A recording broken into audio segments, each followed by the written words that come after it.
السلام علیکم ورحمۃ اللہ وبرکاتہ نحمدہ ونصلی علی رسولہ الکریم اما بعد۔ معزز سامعین کرام، آج میں آپ حضرات کے سامنے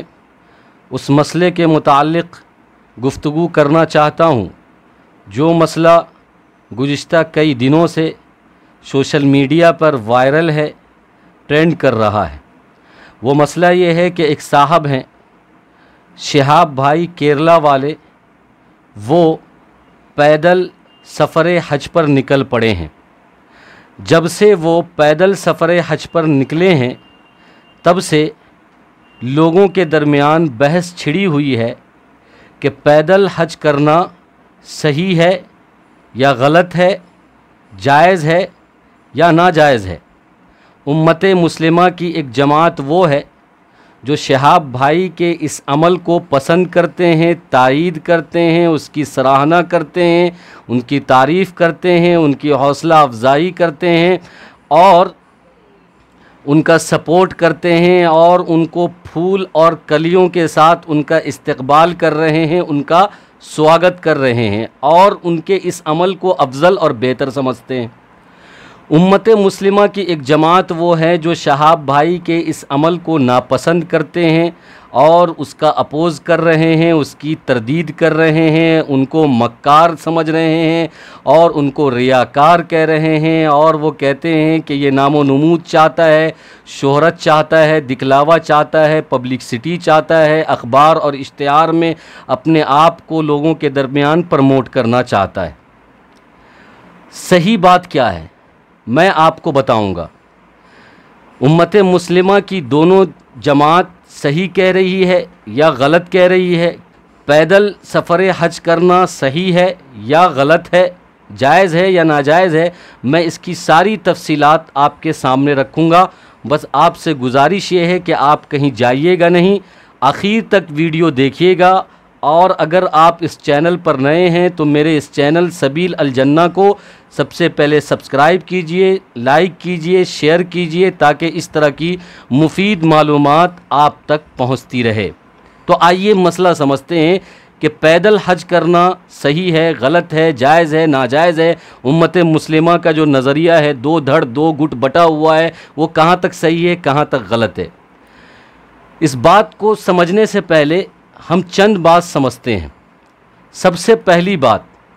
قرآن کریم کے اندر اللہ تبارک و تعالیٰ نے ارشاد فرمایا وَلِلَّهِ عَلَى النَّاسِ حِجُّ الْبَيْتِ مَنِ اسْتَطَاعَ إِلَيْهِ سَبِيلًا، کہ حج ان لوگوں پر فرض ہے جو لوگ زاد و راحلہ کے مالک ہیں، استطاعت رکھتے ہیں۔ یہ زاد و راحلہ کیا ہوتا ہے؟ یعنی وہ لوگ جو اپنے ملک سے مکے کا سفر آنے اور جانے اور اس کا خرچہ اٹھانے کے قابل ہوں، اور اپنے غائبانے میں ان کے پیچھے جو گھر والے اہل و عیال رہ گئے ہیں ان کے نان و نفقہ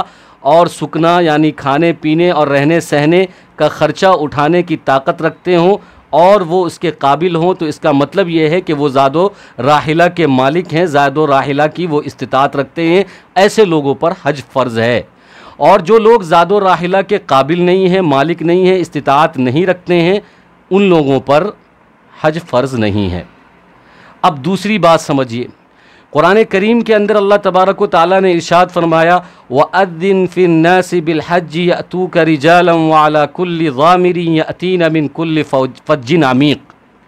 اس آیت کریمہ کے اندر اللہ تبارک و تعالیٰ یہ بتانا چاہ رہے ہیں کہ حج کے لیے لوگ سواری سے بھی آئیں گے اور پیدل بھی آئیں گے۔ یأتوک رجالا، سواری کے ساتھ بھی آئیں گے اور پاؤں پیدل بھی آئیں گے۔ یأتوک رجالن کے الفاظ سے سمجھ میں آتا ہے، تو اس سے یہ بات سمجھ میں آتی ہے کہ پیدل حج کرنا جائز ہے۔ تیسری بات سمجھیے، ترمذی شریف کی ایک روایت ہے جس کے اندر ایک عورت، ایک بوڑھی عورت نذر مان لیتی ہے اور نذر یہ مانتی ہے کہ میں پیدل حج کروں گی۔ اللہ کے نبی صلی اللہ علیہ وسلم کو جب یہ بات معلوم ہوتی ہے تو آپ صلی اللہ علیہ وسلم منع فرماتے ہیں، حدیث کے الفاظ ہیں مروہا فترکب، اس سے کہو کہ وہ سواری سے جا کر حج کرے، پیدل حج نہ کرے۔ ترمذی کی ایک اور روایت ہے کہ ایک بوڑھا شخص اپنے 2 بیٹوں کے سہارے پیدل حج کرنے کی نظر مان لیتا ہے۔ جب اللہ کے نبی صلی اللہ علیہ وسلم کو یہ بات پتہ چلتی ہے تو آپ صلی اللہ علیہ وسلم صحابی سے کہتے ہیں کہ منع کرو اس کو، فَأَمَرَهُ أَن يَرْكَبْ، اس کو بتاؤ کہ وہ سواری سے حج کرے۔ اللہ کسی بندے کو عذاب میں اور تکلیف میں دیکھنا پسند نہیں کرتا ہے۔ اسی طریقے سے ابو داود شریف کی ایک روایت ہے کہ ایک بہن اپنے بھائی سے کہتی ہے کہ میں سفر حج پیدل کروں گی، میں نظر مانی ہوں۔ جب اللہ کے نبی صلی اللہ علیہ وسلم کو یہ بات پتہ چلتی ہے تو آپ صلی اللہ علیہ وسلم اس کے بھائی سے کہتے ہیں کہ اپنے بہن کو منع کرو، کیونکہ سفر حج پیدل کرنے سے کوئی زیادہ ثواب نہیں ملے گا۔ اب چوتھی بات سمجھتے ہیں۔ چوتھی بات یہ ہے کہ ایک حدیث ہے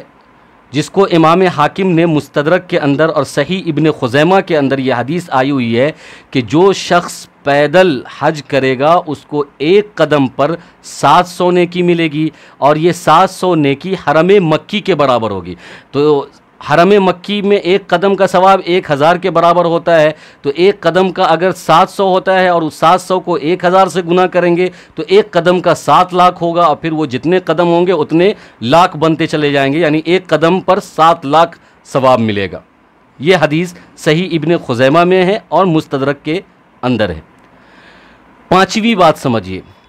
اللہ کے نبی صلی اللہ علیہ وسلم نے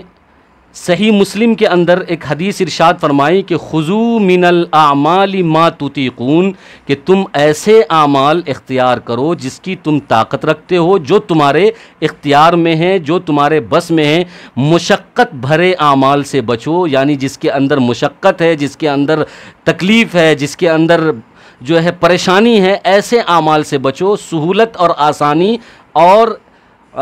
قدرت والے اعمال کو اختیار کرو۔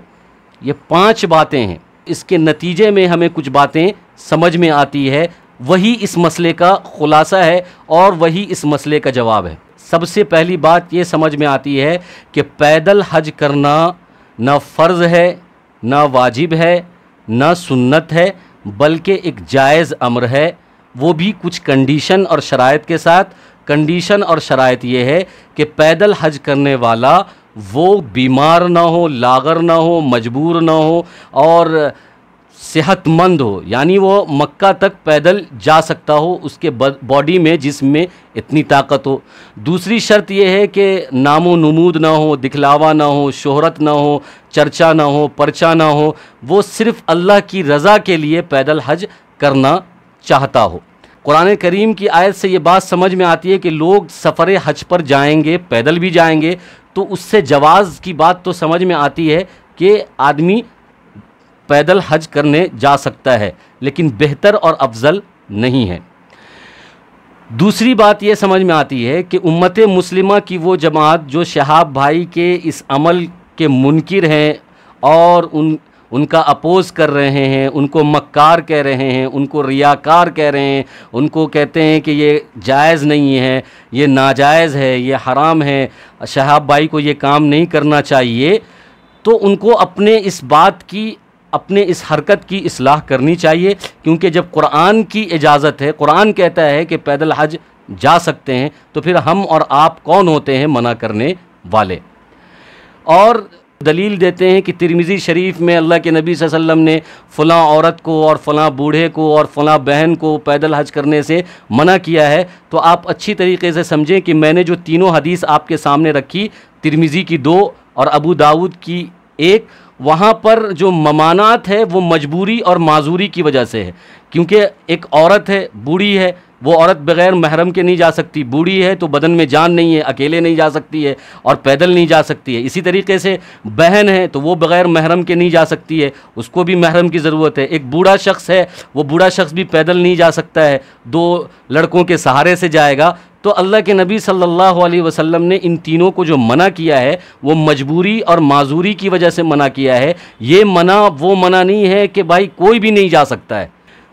تیسری بات یہ سمجھ میں آنی چاہیے کہ جو لوگ شہاب بھائی کے اس عمل کو بڑھا چڑھا کر پیش کر رہے ہیں، اپریشیٹ کر رہے ہیں، اس کو افضل سمجھ رہے ہیں، اس کو بہت بڑا ثواب کا کام سمجھ رہے ہیں، تو ان کو سمجھ لینا چاہیے کہ یہ کوئی بہت بڑا ثواب کا کام نہیں ہے، یا کوئی زیادہ ثواب بھی نہیں ملتا ہے، بلکہ بس یہ ایک جائز امر ہے، یہ نہ یہ فرض ہے، نہ واجب ہے، نہ سنت ہے، بلکہ اللہ کے نبی صلی اللہ علیہ وسلم نے پیدل حج کیا ہی نہیں ہے۔ آپ صلی اللہ علیہ وسلم نے سواری کے ساتھ حج کیا ہے، جو بھی حج اور عمرہ کیا ہے وہ پیدل نہیں کیا ہے، وہ سواری کے ساتھ کیا ہے، تو سنت تو ہے نہیں بلکہ ایک جائز امر ہے، کر سکتے ہیں۔ اس لیے اس کو اتنا بڑا چڑھا کر پیش کرنا یا خود جذبے پال لینا کہ میں بھی پیدل حج کروں گا، صحیح نہیں ہے۔ اور جو وہ حدیث پیش کرتے ہیں کہ ایک قدم پر 700 اور 700 جو ہے وہ جب گناہ کریں گے حرم مکی کے ثواب سے تو وہ 7 لاکھ ہو جائے گا، تو جان لیجئے اچھی طریقے سے کہ یہ حدیث مکہ اور مکہ کے اطراف میں رہنے والوں کے لیے ہے، عرب کے علاوہ جو ممالک ہیں ان ممالک والوں کے لیے یہ حدیث نہیں ہے، یہ مکہ اور مکہ کے اطراف میں رہنے والوں کے لیے یہ فضیلت اللہ کے نبی صلی اللہ علیہ وسلم نے بیان فرمائی۔ اس حدیث کے اندر مکہ کے الفاظ خود آئے ہوئے ہیں، تو جو لوگ خوب بڑھا چڑھا کر جو ہے اس کو اپریشیٹ کر رہے ہیں یہ بھی غلط کر رہے ہیں۔ چوتھی بات یہ سمجھنا چاہیے کہ شہاب بھائی کے اس عمل پر جو لوگ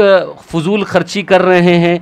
قالین بچھا رہے ہیں، پھول اور کلیاں سے سواگت کر رہے ہیں، خوب پیسہ خرچ کر رہے ہیں، تو فضول خرچی کرنے کی بھی ضرورت نہیں ہے۔ ہاں اتنا کر سکتے ہیں کہ جس راستے سے شہاب بھائی کیرلا والے گزر رہے ہیں ان سے مصافحہ کریں، ان سے دعا کی درخواست کریں، اور سفر کے لیے اگر ضرورت کی جو چیزیں ہیں اس کا انتظام کر دے، یہ انف ہے، بس ہو گیا۔ لیکن الگ سے قالین بچھانا، پھول برسانا اور پھر ٹینٹ لگانا یہ فضول خرچی کے اندر آتا ہے، فضول خرچی سے بچیں۔ اور اس سے ایک بات یہ بھی سمجھ میں آتی ہے کہ جو لوگ شہاب بھائی کے اس عمل کو دیکھ کر اپنے دل کے اندر یہ جذبہ پال رہے ہیں کہ ہم کو بھی پیدل حج کرنا ہے، ان کے لیے میں بتا دوں کہ پیدل حج کرنا افضل نہیں ہے، بس جائز ہے۔ بس وہ ارادہ کریں کہ اللہ مجھے اپنے گھر بلا لے، کعبۃ اللہ کی زیارت کروا دے، لیکن اس زمانے کے اعتبار سے بہتر یہی ہے کہ جو ہمارے زمانے میں سواری ہے اس سواری سے ہم حج کریں، بہتر پیدل حج کرنا نہیں ہے۔ تو امید ہے کہ میری ان تمام باتوں سے آپ کو ساری باتیں سمجھ میں آ گئی ہوگی۔ اللہ تبارک و تعالی ہم سب کو عمل کی توفیق عطا فرمائے، آمین۔ وآخر دعوانا ان الحمدللہ رب العالمین۔